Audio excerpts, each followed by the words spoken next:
হাসির রাজা, জ্ঞানের রাজা, রসিক রাজা গোপাল ভাঁড়।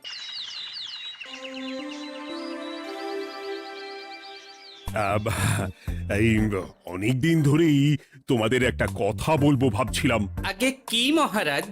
মন্ত্রী আর গোপালের মধ্যে কে বেশি ভালো সেটা পরীক্ষা নেওয়ার পরিকল্পনা করেছি, এবং যে এই পরীক্ষায় সফল হবে তাকে আমি পুরস্কার দেব।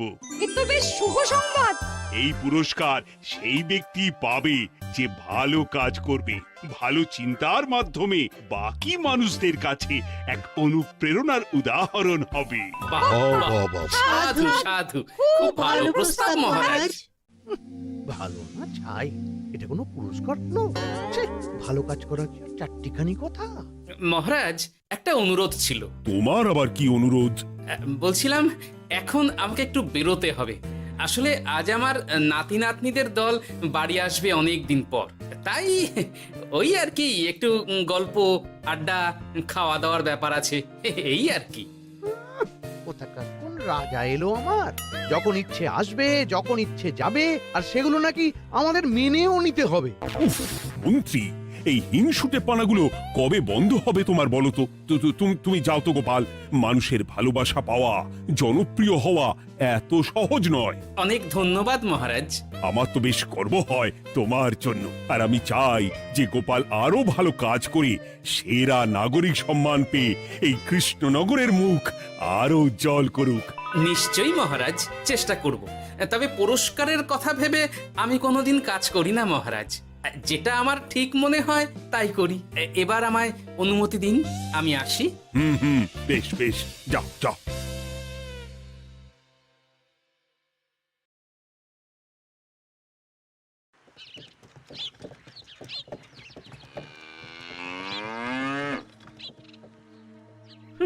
সেরা নাগরিক সম্মান সেটাও নাকি পাবে ওই গোপাল।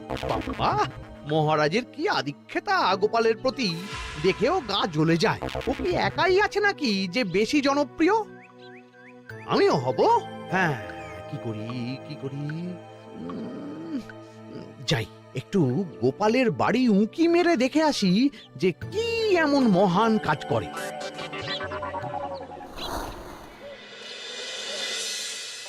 ও দিদা, শরবতটা দারুণ হয়েছে গো। হ্যাঁ, প্রাণটা জুড়িয়ে গেল। আর একটু খাবি নাকি তোরা? না না গিন্নি, বেশি শরবত খেলে বাকি কিছু আর খেতে পারবো না। তুমি বরং ওই তরমুজ, জাম, যা যা ফল এনেছি সব এনে দাও। আচ্ছা আচ্ছা, সেই ভালো। উফ, আজকের দিনটা পুরো জমে গেল। মানে কোনো তুলনা হয় না। সে আর বলতে, গোপাল দাদুর জায়গা কেউ কোনোদিনও নিতে পারবে না। কয়জন দাদুকে দেখেছে ওরা জীবনে? এসব তো আমিও খাওয়াতে পারি। বেশি বাড়াবাড়ি। এই নে সোনারা আমার, তোদের জন্যই তো তোদের দাদু এসব এনেছে। হ্যাঁ, এই তোরা খা, কেমন?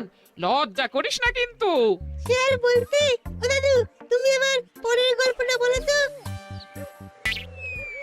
কি ব্যাপার, মন্ত্রী মশাই হঠাৎ আড়ি পাচ্ছে কেন? কই গো দাদু, চুপ করে আছো যে? হ্যাঁ হ্যাঁ, বলছি। এবারে বুঝলি, এবারে তোদের একটা অন্যরকম গল্প বলবো। দূর, আরে কি বলছে সব ঠিক করে শোনাও যাচ্ছে না। আরেকটু ভালো করে উঁকি দি।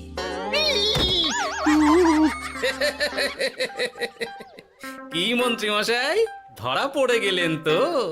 ওই জন্যই বলে অতি কৌতূহল ভালো নয়। কিসের কৌতূহল শুনি? কিসের কৌতূহল? তুমি কি ভাবছিলে যে আমি আড়ি পাচ্ছিলাম? মোটেই না।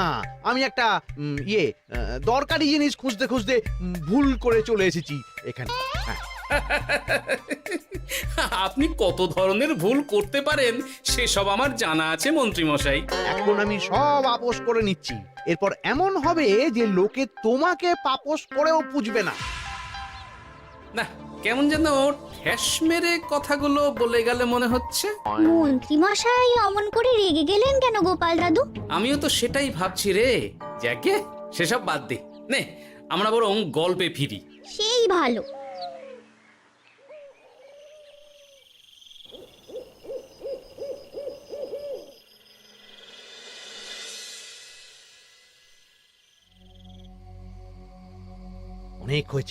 অনেক হয়েছে গোপালের গুণগান। এবার থেকে আমিও এমন কিছু করব যাতে আমি গোপালের থেকেও বেশি জনপ্রিয় হই, কিন্তু তার জন্য গোপালের কাজকর্মের ওপর একটু নজর রাখতে হবে।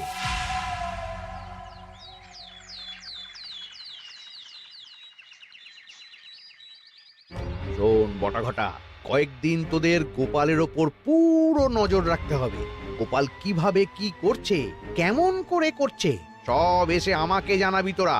আচ্ছা মন্ত্রীমশাই, চিন্তা করবেন না। একেবারে গোপালের দিন পঞ্জিকা বানিয়ে দেব আপনাকে।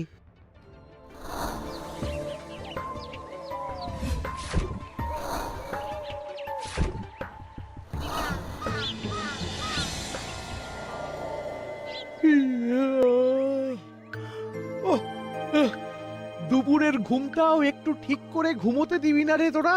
কি হয়েছে বল। আগে মন্ত্রীমশাই আপনিই তো বলেছিলেন। ঠিক আছে ওহো, বল কি হয়েছে। দেখে যা বুঝলাম গোপাল বড় উদার, পরোপকারীও। সে কাউকে ঠকায় না, আর নিজেও ঠকে না। হ্যাঁ, সবাই তাকে খুব ভালোবাসে। হয়েছে বুঝেছি, এবার থাম তো। গোপাল পরোপকারী? হাহ, এতদিন ও ছিল, কিন্তু এবার আমার পালা।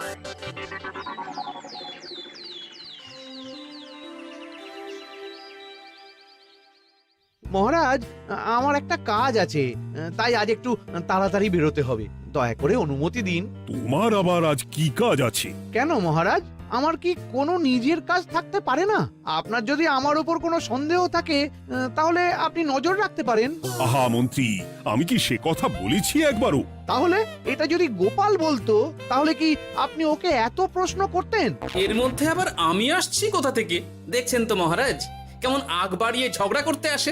ওহো, ঠিক আছে মন্ত্রী, তুমি যাও।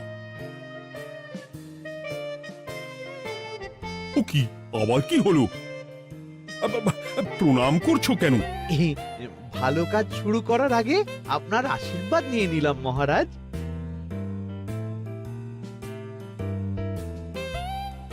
কিছু কি বুঝলেন মহারাজ? না, কি ব্যাপার বলো তো? কি সব ভালো কাজ শুরু করার কথা বললো শুধু? সেটাই তো, থেকে থেকে কি যে হয় বুঝি না।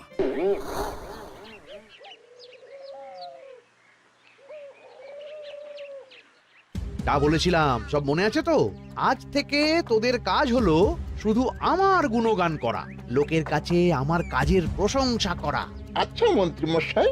আপনি যেমন বলেছেন ঠিক তেমনটাই হবে।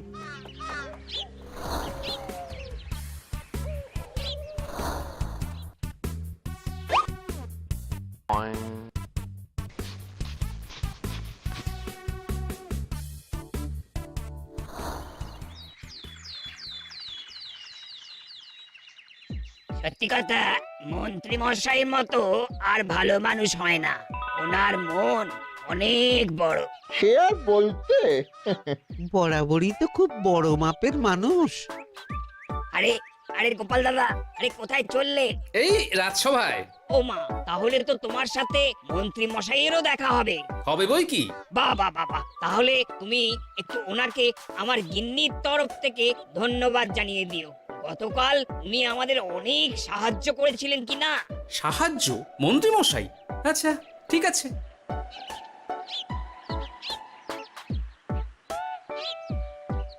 কিরে, কোথায় যাওয়া হচ্ছে সব? আজকাল তো তোদের দেখতেই পাওয়া যায় না। বাড়িতেও গল্প শুনতে আসিস না তোরা। কি করে যাবো বলো তো গোপাল দাদু, সময় হয় না তো। সে কি কথা, খুব চাপ চলছে নাকি? না না, সে কথা নয়। আসলে মন্ত্রী মশাইয়ের বাড়িতে একবার ঢুকলে খাওয়া দাওয়া গল্প খেলা সবকিছু সেরে বেরোতেই অনেক দেরি হয়ে যায়, তাই আর তোমার বাড়িতে যাওয়ার সময় হয় না। মন্ত্রী মশাইয়ের বাড়ি? ও, মন্ত্রী মশাই মনে হয় ভালোই সবার মনে জায়গা করে নিচ্ছে। যাকে ভালো কথা, সবার ভালো হলেই ভালো। তা মন্ত্রী, চারপাশ থেকে তো তোমার নামে বেশ ভালো ভালো কথাই শুনছি। খুব ভালো। এইভাবেই মানুষের পাশে থাকো সব সময়। এখন তো গোপালের থেকেও সবার মুখে তোমার নামই আগে আসে। বেশ হয়েছে, এটাই তো চাইছিলাম। গোপালকে ছাপিয়ে গেল মন্ত্রীর কাজ, সকলের মুখে তাই ওর নাম আজ। ও কি গোপাল, তুমি এত চুপচাপ কেন? সবাই এখন আমায় বেশি ভালোবাসে, এতে কি তোমার কোনো অসুবিধা হচ্ছে গোপাল? অসুবিধা? কি যে বলেন মন্ত্রী মশাই, এটা তো খুব ভালো কথা। তবে কি বলুন তো, মানুষ যত তাড়াতাড়ি মাথায় তোলে, কিছু হলে ঠিক তত তাড়াতাড়ি মাথা থেকে নামিয়ে দেয়। মানে কি বলতে চাইছো? না তেমন কিছু না, ওই নিজের জায়গাটা ধরে রাখাটাই আসল। সত্যি কথা বলেছো গোপাল, এক দুদিনে রাতারাতি কিছু অর্জন করা যায় না। যাই হোক, সভা আজ এখানেই শেষ করলাম। না, এখন আর কারোরই আমাকে প্রয়োজন নেই মনে হয়। সবাই তো মন্ত্রী মশাইয়েরই জয়গান করছে, তবু যেন কেমন খটকা লাগছে আমার।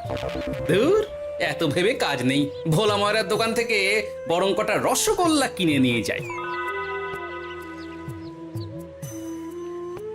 ওই গো, আমাকে গোটা 10 রসগোল্লা দাও তো। রসগোল্লা তো হবে না। কি হবে না? এই তো সামনে রাখা দেখতে পাচ্ছি। ওগুলো ওই মন্ত্রী মশাইয়ের জন্য রাখা আছে। ওগুলো ছাড়া তুমি অন্য কিছু বলো, আমি দিচ্ছি। না থাক, কিছু লাগবে না।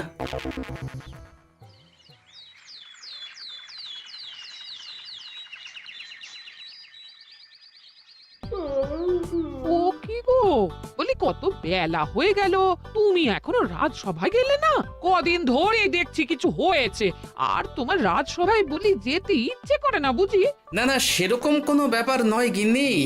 আমি দেরি করে যাই কি তাড়াতাড়ি, কোনো কিছু তো আর কারো জন্য থেমে থাকে না। বলো গিন্নি, মন্ত্রী মশাই তো আছেন, তাহলেই চলবে। এ আবার কেমন কথা? কিছু না, আমি বেরোলাম।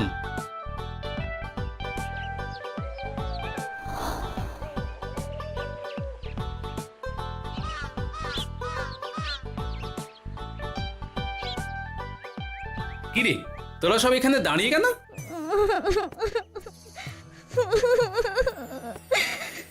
আমরা সব পরীক্ষায় শূন্য পেয়েছি, তাই আমাদের শাস্তি দিয়েছে। আসলে আমরা এতদিন কোনো পড়াশোনা করিনি তো বাড়িতে, পুরো সময়টা শুধু ওই মন্ত্রী মশাইয়ের বাড়িতে মজা করে কাটিয়েছি, তাই এমন হয়েছে। তা নিজের ভুলটা যে বুঝতে পেরেছিস, এটাই অনেক। এই কারণেই বলে নিজের কাজ নিজেকেই করতে হয়, বুঝলি? এরপর মন দিয়ে পড়াশোনা করবি, সব ঠিক হয়ে যাবে।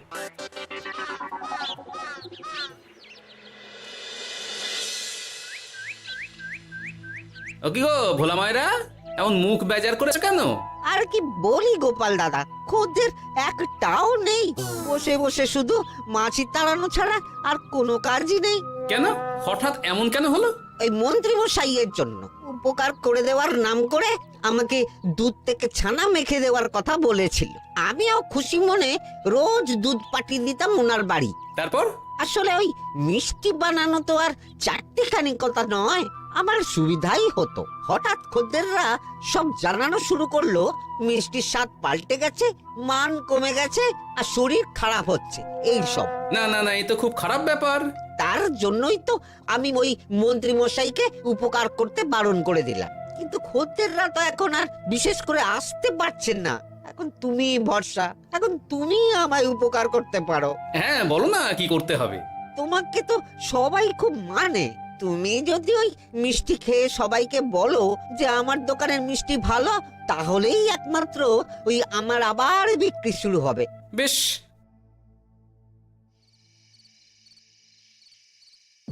শোনো শোনো, তোমাকে না একটা কথা বলার আছে। কি কথা? তুমি ভালো মানুষই করছো, তাতে তোমার লাভ, আমার কি লাভ আছে তাতে? মানে তোমার আবার কি চাই? সোনার গয়না, আমার একটা নতুন সোনার হার চাই। হ্যাঁ, না দিলে কিন্তু আমি চলে যাব। ওই দেখো, আচ্ছা ঠিক আছে ঠিক আছে, দেবো। ও মা, তাই? সত্যি তুমি খুব খুব ভালো। আমি তোমাকে যতটা কিপটে ভাবতাম, তুমি ততটাও কিপটে না।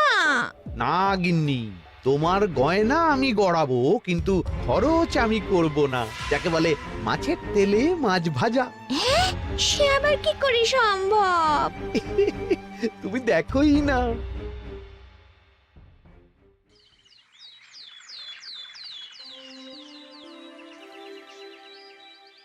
মহারাজ, আপনার কাছে একটা অনুরোধ ছিল। হ্যাঁ বলো না। এই আগামী সপ্তাহে আমি সকলকে বিনামূল্যে বস্ত্র ও খাদ্য সামগ্রী বিতরণ করতে চাই। আর তার জন্য আমার ইচ্ছা যে আপনি সেখানে প্রধান অতিথি হয়ে আসুন। বাহ বাহ বাহ, এ তো ভারী উত্তম প্রস্তাব, নিশ্চয়ই যাব। অনেক ধন্যবাদ, এ তো আমার পরম সৌভাগ্য মহারাজ। কি খুশি তাহলে? এই আর একটা কথা, মানে বুঝতেই তো পারছেন অনেক খরচ, তাই অল্প পরিমাণ যদি মোহর, মানে আপনার যেটা ভালো মনে হয়। বুঝেছি বুঝেছি, আর বলতে হবে না। আপনি মহান মহারাজ, আজকে বুঝতে পারলাম আপনি সকলকেই সমান চোখে দেখেন। কি হয়েছে গো, তোমরা সকলে এখানে? বড় বিপদে পড়ে এসেছি গো দাদা। কি হয়েছে একটু খুলে বলো দেখি। মন্ত্রী মশাইয়ের অতি উপকারের ঠেলায় আমাদের সকলেরই বড় সমস্যা দেখা দিয়েছে। প্রথম বুঝতে পারিনি, কিন্তু এখন বুঝতে পারছি। দয়া করে কিছু একটা করো গোপাল দাদা। বুঝলাম, ঠিক আছে, আমি দেখি কি করতে পারি। যা বুঝছি, কিছু একটা করে মন্ত্রীমশাইয়ের উপকার থেকে সকলকে বাঁচাতেই হবে। কিন্তু কি করি পেয়েছি উপায়। সামনেই বস্ত্র ও খাদ্য সামগ্রী বিতরণের অনুষ্ঠান করবে বলেছে না? ওটাতেই কিছু একটা করতে হবে। যা বললাম তাহলে বুঝলি তো? ভালো করে মন্ত্রীর উপর নজর রেখে আমাকে সবটা জানা। হ্যাঁ গোপাল দাদু, কোনো চিন্তা করো না, মন্ত্রী মশাইয়ের আসল রূপ সামনে আসবেই।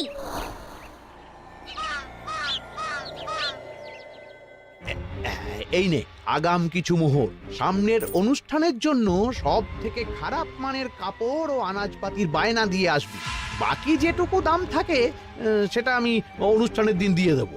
আচ্ছা মন্ত্রী মশাই। মন্ত্রী মশাইয়ের চালাকিটা একবার দেখলি? বিতরণের নাম করে সব খারাপ জিনিসগুলো বিতরণ করার তালে আছে। খুব ভালো কাজ করেছিস। এখন বরং তোরা যা, আমাকে একটু বেরোতে হবে, বুঝলি? আচ্ছা দাদু।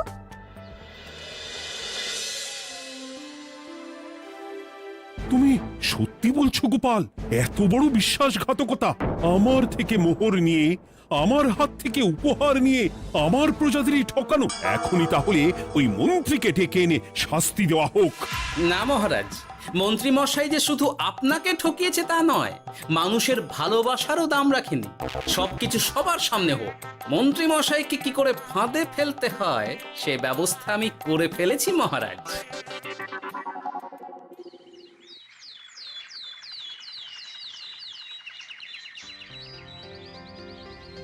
যাক বাবা, এই সুযোগে প্রচুর মোহর হাতে চলে এলো। এমনিও আমার চিন্তার কোনো ব্যাপার নেই, সব জিনিস তো মহারাজের হাত দিয়ে বিতরণ করা হবে, তাই খারাপ হলেও সবাই ভাববে মহারাজ দিয়েছে। শোন, এবার তোরা গিয়ে মন্ত্রীকে ওখান থেকে সরিয়ে আন, ততক্ষণে আমি আমার কাজটা মিটিয়ে নিই। আচ্ছা। মন্ত্রী মশাই, শিগগিরই চলুন আমাদের সাথে, মহারাজ আপনাকে ডাকছেন ওই গাছতলার ওখানে। এখন? হ্যাঁ, মহারাজ তো আপনার উপর খুব খুশি, তাই দেখে মনে হলো কোনো একটা উপহার দেবেন আপনাকে। তাই নাকি? বটেই তো, আমি এক্ষুনি যাচ্ছি। এবারে জমবে মজা।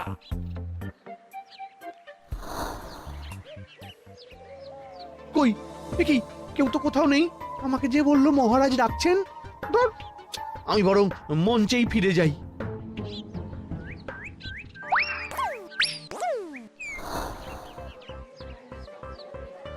মন্ত্রী মশাই, আমরা চলে এসেছি। আপনি বলেছিলেন আজকে আমাদের পাওনা মিটিয়ে দেবেন। আপনার কথা মতো সবচেয়ে উৎকৃষ্ট মানের কাপড় আমি দিয়েছি। হ্যাঁ মন্ত্রী মশাই, আমিও একদম ওই টাটকা শাকসবজি, মাছ, মিষ্টি সব দিয়ে থলি ভরিয়ে দিয়েছি। এবার দামটা মিটিয়ে দিন। দুজনের মিলিয়ে হয়েছে ওই 1000 মোহর। বাহ মন্ত্রী বাহ, তুমি এত ভালো ভালো জিনিস বিতরণ করছো, আমি তো বিশ্বাসই করতে পারছি না। মোটাই না, আমি অত দাম দিতেই পারবো না। আমি তো ভালো জিনিস দিতে বলিনি, আমি বলেছিলাম সব থেকে খারাপ জিনিসগুলো দিতে। কি বললেন মন্ত্রী মশাই? এই রে, এই ধরা পড়ে গেলাম মনে হয়। তোমার এত বড় সাহস! তুমি আমার রাজ্যে থেকে এইভাবে মানুষকে ঠকাবে? আমায় ক্ষমা করে দিন মহারাজ, আমি ইচ্ছা করে এমন করিনি। আর আমি কোনো কথা শুনতে চাই না। উপকারের নাম করে তুমি আমার প্রজাদের যা অপকার করেছো সব আমি জানি। তোমাকে শাস্তি পেতেই হবে। প্রহরী, বন্দি করো মন্ত্রীকে। মহারাজ, আর হবে না, আর হবে না মহারাজ, আর হবে না। ওই জন্যই বলে যেমন কর্ম তেমন ফল।